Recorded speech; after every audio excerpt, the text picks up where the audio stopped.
Eu quero convidar os irmãos a abrir a sua Bíblia no livro de Isaías,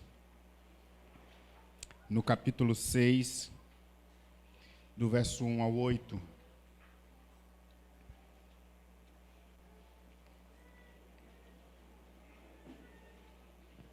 E você pode permanecer sentado mesmo e juntos leremos esse texto.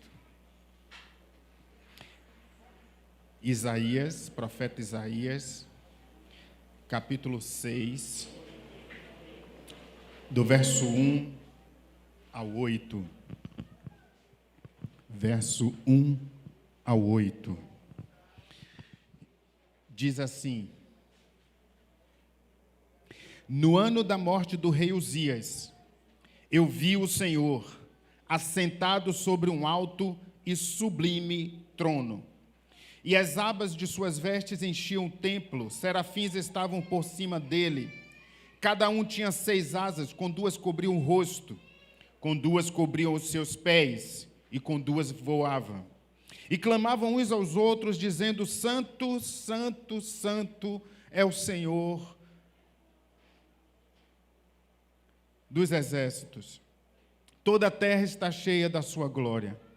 As bases do limiar se moveram à voz do que clamava, e a casa se encheu de fumaça.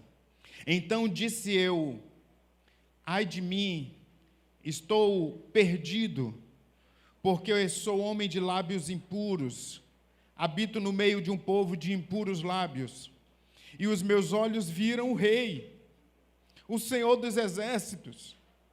Então um dos serafins voou para mim, trazendo na mão a brasa viva que tirara do altar com uma tenaz. Com a brasa tocou a minha boca e disse: Eis que ela tocou os teus lábios, a tua iniquidade foi tirada, e perdoado o teu pecado. Depois disto ouvi a voz do Senhor, que disse: A quem enviarei? E quem há de ir por nós? Disse eu: Eis-me aqui, envia-me a mim. Deus tem misericórdia de nossas vidas, tem misericórdia de cada um de nós aqui. Deus, nós desejamos adorar ao Senhor, queremos ser grato a Ti por todas as bênçãos, por abrir os nossos olhos e nos fazer enxergar que precisamos de Ti. Obrigado, Deus, por trazer sensibilidade para contigo, para com a Tua obra, para com a Tua causa às nossas vidas. Obrigado por nos dar discernimento. E obrigado, Deus, por olhar e praticar esse ritual de louvor e adoração ao Senhor com discernimento, discernindo a Tua presença aqui neste lugar e sabendo que é por Tua graça que aqui estamos. Derrama Teu Espírito aqui sobre nós, ó Deus, e nos perdoa, e nos edifica, e nos santifica, em nome de Jesus. Amém. Queridos, nós estamos reunidos aqui porque queremos adorar a Deus. Nós viemos aqui com o propósito de cantar para Deus, que é uma forma de adoração, de orar a Deus, que é também uma forma de adoração, de ouvir a Tua palavra, que é uma forma de adoração, de ofertar ao Senhor, que é uma forma de adoração. E isso tudo faz muito sentido para a gente. O Salmo 96, verso 7, diz: tributai ao Senhor a famílias. Lemos aqui na abertura do culto: tributai ao Senhor a famílias, tributai ao Senhor a glória devida ao seu nome. Tributar ao Senhor significa atribuir, dar a Ele, reconhecer a razão reconhecê-lo como a razão de tudo, reconhecer que vem de Deus, né? É dele que vem. Eu tributo a Deus o fato de nós existirmos, eu atribuo a Deus, eu reconheço em Deus a razão de nós existirmos, de estarmos aqui, a razão de podermos hoje celebrar ao Senhor. Eu atribuo a Deus, eu atribuo ao Senhor. Eu atribuo ao Senhor, é por sua causa, Deus. É por sua causa que eu superei aquele problema, é por sua causa que eu estou aqui, é por sua causa que eu cheguei até onde estou, é por sua causa, Deus, que meu bebê está nos meus braços agora. É por sua causa, Deus. É por sua causa, Deus, que meu bebê cresceu, virou homem, casou e vai dar um netinho, né, Senhor? É por sua causa, Senhor. É por sua causa. Nós atribuímos a Deus, nós reconhecemos que vem de Deus, que procede de Deus, que a vida é de Deus. Tributai ao Senhor, atribuam ao Senhor, reconheçam que vem de Deus. Reconhecer. Adorar a Deus é reconhecer em Deus a razão de tudo. Eu reconheço, eu vim aqui porque eu reconheço. Eu estou aqui cantando porque eu reconheço que Deus é a razão de tudo. Mas a nossa adoração, meus irmãos, ela é imperfeita. E o profeta Isaías começa o seu livro, o livro que leva seu nome, com um capítulo que esquadrinha a adoração do povo de Deus. E diz assim: criei filhos, no versículo 2 e 4 do capítulo 1, se você quiser acompanhar. Criei filhos e os engrandeci, mas eles estão revoltados contra mim. O boi reconhece o seu possuidor, e o jumento, o dono da sua manjedoura, mas Israel não tem conhecimento, o meu povo não entende. Ai desta nação pecaminosa, povo carregado de iniquidade, raça de malignos, filhos corruptos, abandonaram o Senhor. E aí ele continua, por todo o capítulo 1, falando que Deus não aguentava mais aquele incenso deles, que Deus não aguentava mais aquelas oferendas, ofertas, aquelas luas novas, os sábados, os holocaustos, que Deus não aguentava mais, porque eles estavam adorando a Deus sem discernimento. Os rituais se tornaram vazios de significado. E eles não faziam com discernimento, não faziam com entendimento, não faziam com temor diante de Deus. E aí o livro de Isaías começa falando que a adoração daquele povo estava comprometida, que a adoração daquele povo estava prejudicada, porque eles estavam simplesmente cumprindo rituais sem significados, rituais vazios, esvaziados, fracos, sem discernimento. E aí então a gente precisa perguntar: meu Deus, então, como é que eu faço para adorar a Deus com discernimento? Como é que eu faço para adorar a Deus com propriedade, com entendimento? O capítulo passa,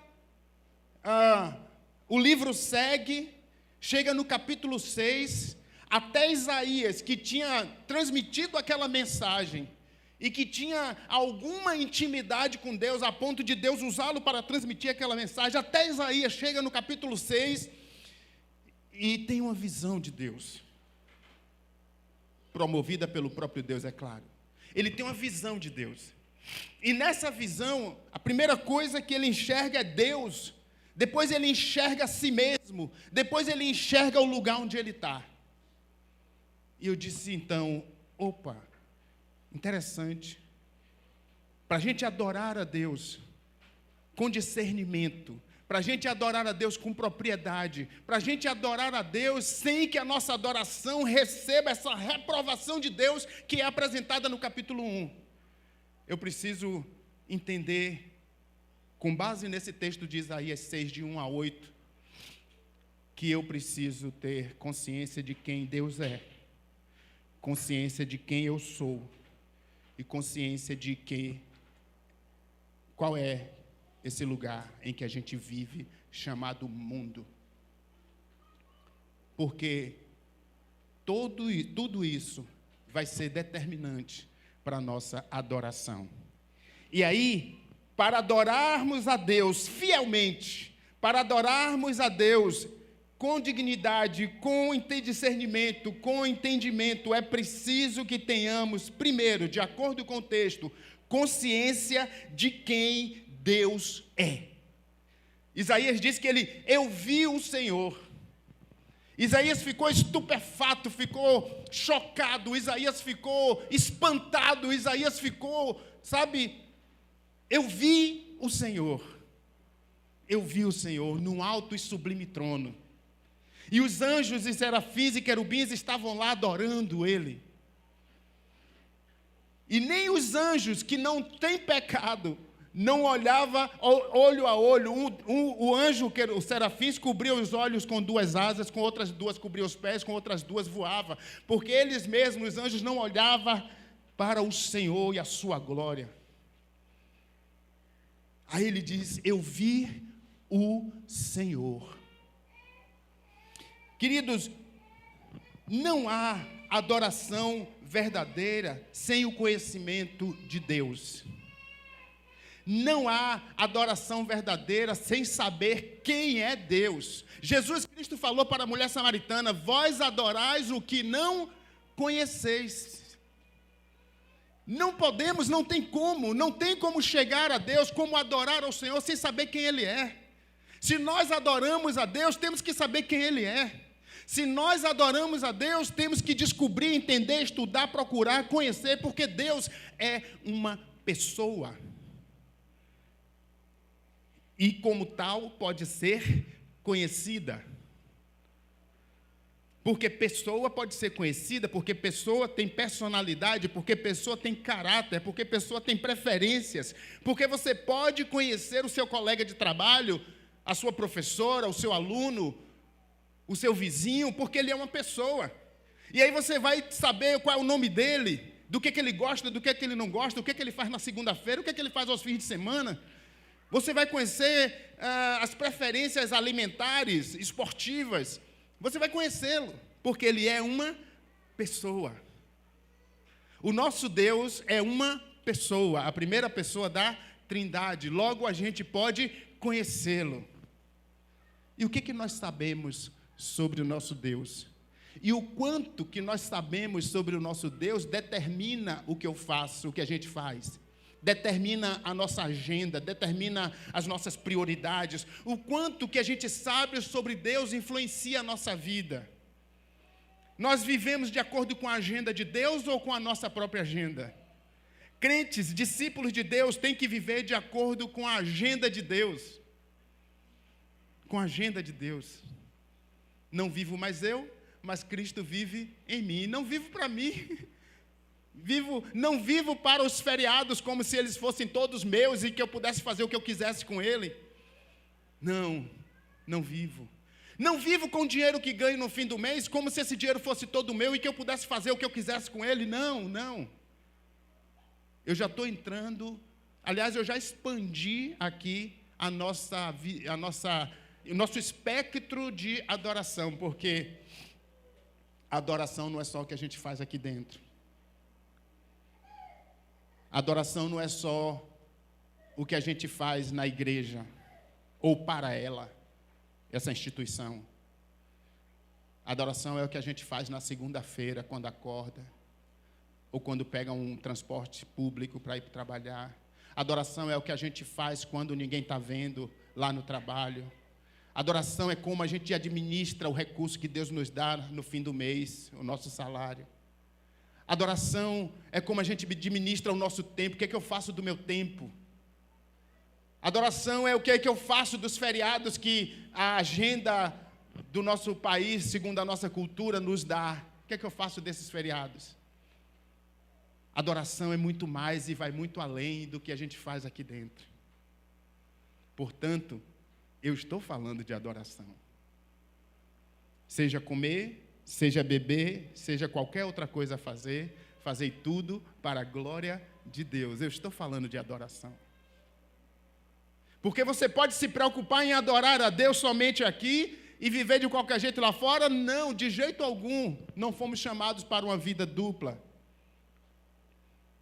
Aliás, estes que têm vida dupla não vai receber a fé que Tiago diz que se a gente quiser pedir, pode pedir, mas tem que pedir crendo não com ânimo dobre, vida dupla, né? Duvidando, oscilando, vivendo de um jeito uma hora, de outro jeito numa outra hora. Não. Queridos, se nós soubermos quem é o nosso Deus, nós nos encantaremos com Ele. E a gente precisa se encantar com o nosso Deus. Porque quando nos encantamos com Deus, nos desencantamos com esse mundo. E a pandemia e o lockdown colocou em xeque isso na nossa vida. Porque muita gente ficou com medo. E qual era a raiz desse medo? O medo é de não poder desfrutar mais dessa vida do jeito que desfrutava antes. De não poder livremente ir à praia, desfrutando do seu carrão, porque nem isso podia. De não poder desfrutar de ir ao shopping, gastar o seu dinheiro, porque o shopping estava fechado. E as coisas materiais foram sendo tiradas. Foram sendo tiradas. As possibilidades foram sendo tiradas e as pessoas foram ficando angustiadas, porque ficar dentro de casa só não estava prestando, não estava dando. Por quê?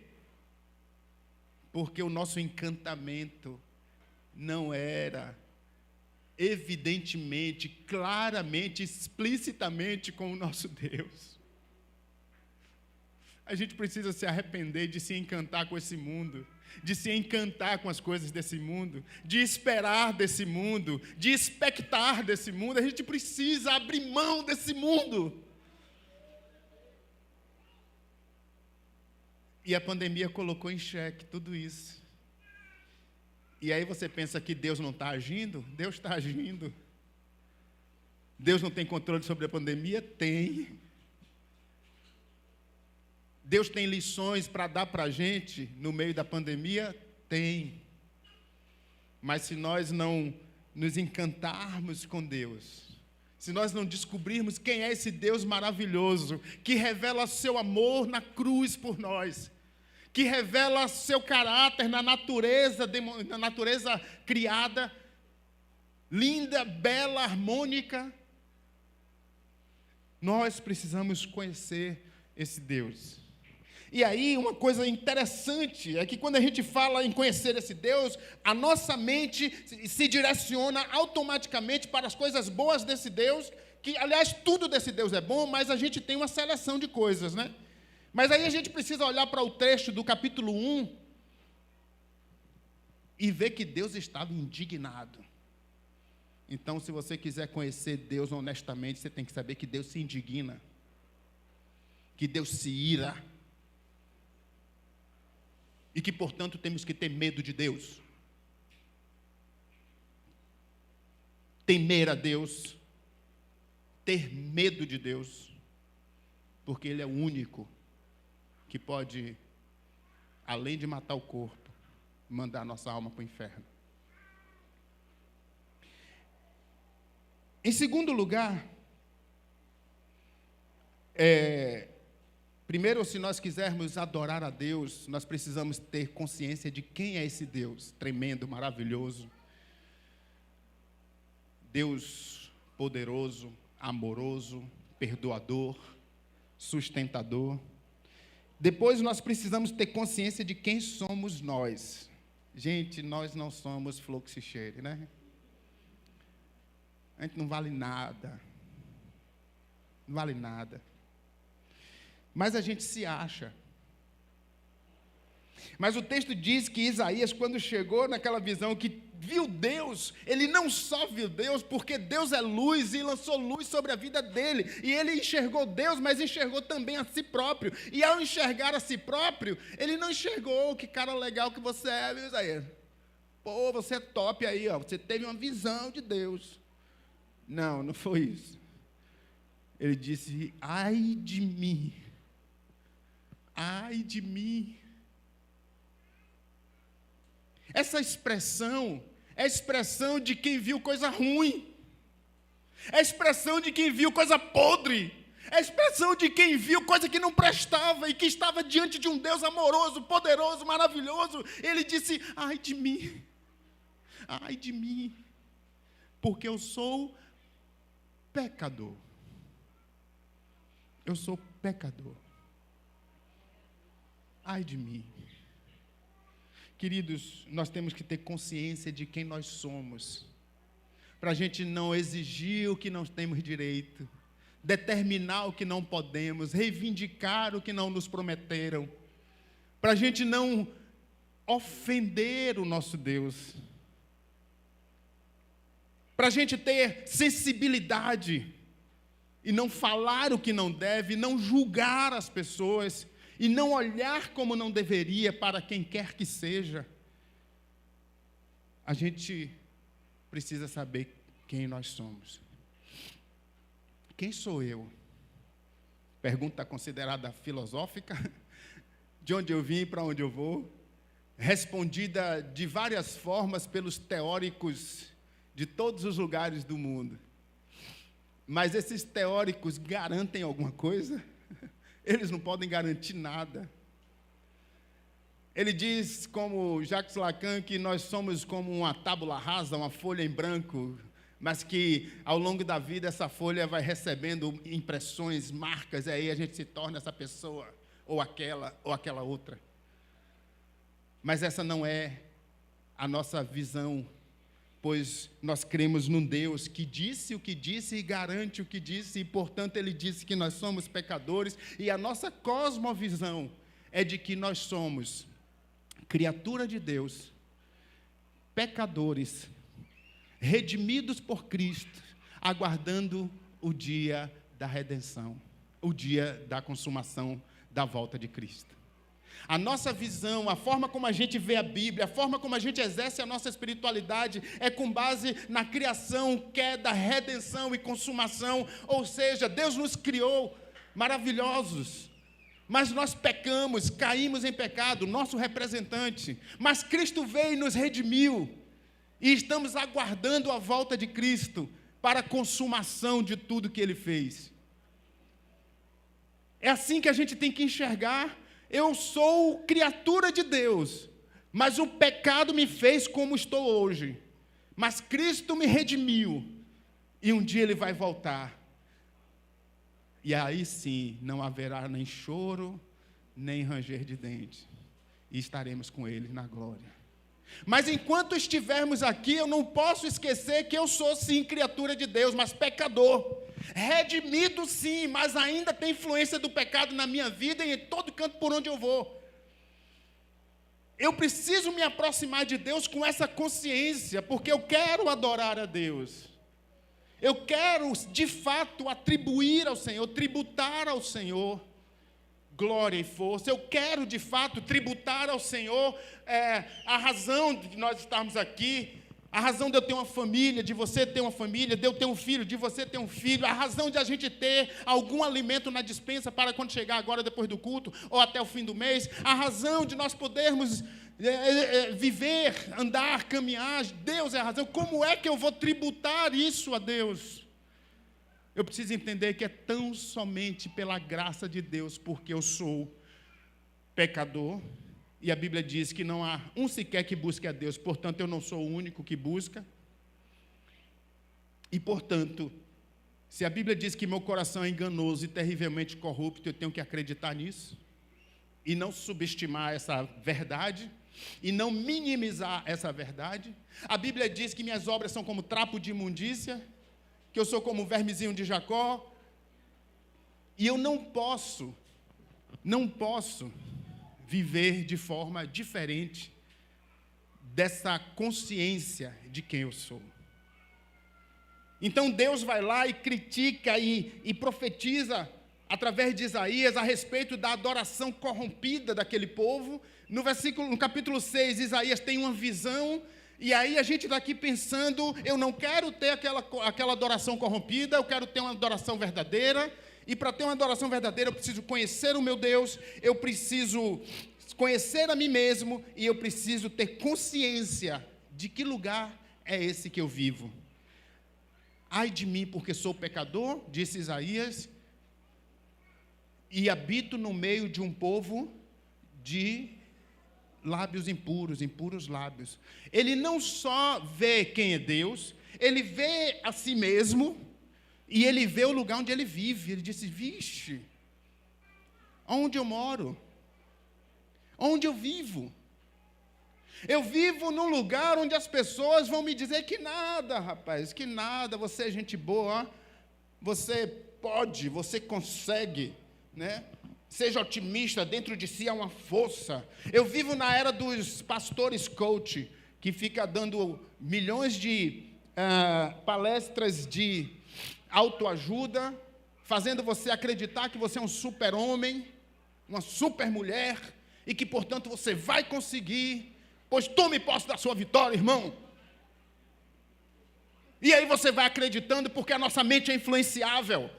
Porque nós somos influenciáveis, porque a gente vai sempre, infelizmente, dar ouvidos ao que não devia. E que mundo, e que lugar é esse que a gente vive? Nós vivemos num lugar que odeia Deus. O mundo que nós vivemos odeia Deus. Não gosta de Deus, não quer ouvir falar de Deus. Não quer ouvir falar de Deus. Não quero entrar em questões políticas aqui, mas essa semana foi aprovado um evangélico para o Supremo Tribunal Federal e a sabatina. A maioria das perguntas na sabatina passavam pela questão da laicidade do Estado, da mistura da religião dele e da fé dele. E eu fiquei pensando, por que esse povo tem tanto medo de que se fale na palavra Deus, na palavra Jesus? Qual é o prejuízo que pode haver para essa sociedade predominantemente cristã, que uma pessoa em algum momento atribua, diga: obrigado, Deus, Deus seja louvado? Ou qual é o prejuízo? Por que essas pessoas circularam na sabatina sempre em torno disso? Essa sociedade é um reflexo da sociedade que odeia Deus, que não gosta de Deus, que não aceita Deus e que tenta domesticar Deus. Deus para a gente não é um ursinho de pelúcia, é um Deus fofinho, que não tem ira, que aceita tudo. Não é. Deus não é para a gente a figura do Papai Noel, que não tem nenhuma cobrança moral e que, portanto, Jesus no Natal é escanteado, porque Jesus sim vai dizer: você pecou, se arrependa dos seus pecados. Papai Noel vai dizer: não, que bom, ano que vem vai ser melhor, né? Tome aqui um presentinho, vai passando a mão na cabeça. Não faz cobrança moral, não faz cobrança ética, não confronta o pecado. Igreja é lugar de confronto. Andar com Deus é se expor ao confronto. E nós precisamos entender que nós vivemos num mundo que rejeita o nosso Deus. E que esse mundo não vai colaborar para você ser crente. Esse mundo não vai colaborar para você, por exemplo, perdoar alguém, para você, por exemplo, dar a outra face. Esse mundo não vai colaborar para você dividir, compartilhar, doar. Esse mundo não vai colaborar. Não vai colaborar. Esse é o mundo do cancelamento, né? A moda, basta você dizer alguma coisa, acabou, cancela. Não tem segunda chance. Não tem. Detona ele, detona ela. Não tem segunda chance. E aí, a gente precisa meditar sobre isso. Depois você para e pense: eu preciso conhecer o meu Deus, se eu quiser adorá-lo de verdade. E como eu vou conhecer o meu Deus? A igreja é instrumento de Deus para que você o conheça cada vez mais. As atividades que a igreja desenvolve são instrumentos de Deus para que você o conheça cada vez mais. As amizades da igreja são, sim, instrumentos de Deus para que você o conheça cada vez mais. A Bíblia está aí para você ler, um instrumento de Deus para que você o conheça. Use a internet para conhecer Deus, não para se exibir, não para se mostrar e mostrar uma imagem falsa do que você é. Porque com tantos filtros, está todo mundo lindo na internet. E aí, a gente sabe que Deus está vivo e que Deus está ativo no mundo, mesmo com pandemia, mesmo com luta, lockdown, mesmo com a Omicron, né? Ou com a Mulhercron, para as feministas que desejarem. Olhe para a crise na qual este mundo se encontra, mas olhe com o olhar de Deus. Olhe para a loucura que está nesse mundo, mas olhe com o olhar de Deus. Deus está no controle. Nada vai escapar ao controle de Deus. Os planos deles não serão frustrados. Fulano, ciclano, beltrano está achando que está bombando aqui, ali, acolá, no executivo, no legislativo, no judiciário. Mas a corda só vai aonde Deus quer. Olhe com o olhar de Deus, com confiança em Deus. Sua motivação para viver vai mudar quando você ver como Deus vê. Muita gente ficou desmotivado com tudo que aconteceu até hoje aí, com pandemia, com doença, com tudo. Muita gente ficou desmotivado. Mas quando você vê como Deus vê, quando você começar a enxergar, a ter discernimento e ver como Deus vê, sua motivação vai mudar. Se encante com Deus, pois a busca errada só lhe trará frustração e desmotivação. Se encante então com Deus. Desejos terrenos não lhe satisfarão. E se você quiser se encantar com Deus, comece a observar a criação de Deus. A criação de Deus é encantadora. Comece a observar a criação de Deus. Comece a observar a natureza. Saia uma horinha dessa correria, vá ali para a beira da praia, olhe a praia. Leve um tempinho para ver a praia encher, secar e a água se manter ali sem cair para o universo. Talvez Deus te brinde com algum peixe pulando. Se encante com Deus. Se você for em dia de lua cheia, você vai ver uma maré alta, ondas fortes. Se encante com Deus. Vá em algum lugar onde tenha mato, onde tenha passarinho. Pare e relaxe, respire e observe a interação entre natureza, pássaros, bichos. Se encante com Deus. A sabedoria de Deus está expressa na criação. Se encante com Deus. Se encante com a cruz de Cristo. Porque Deus se revela seu amor, revela sua graça na cruz de Cristo. Pare para meditar na cruz de Cristo. Se encante com o que Cristo fez, morrendo na cruz por você. Nós precisamos de encantamento com o nosso Deus, pois isso trará a motivação que a gente precisa para continuar vivendo, mesmo que essa pandemia se intensifique, se multiplique, e que venha a Omicron, venha qualquer outra coisa. Se encante com Deus. E não lamente a perda de qualquer coisa que essa pandemia possa levar, ou que qualquer outra circunstância da vida possa levar. Nós precisamos nos encantar com o nosso Deus, irmãos.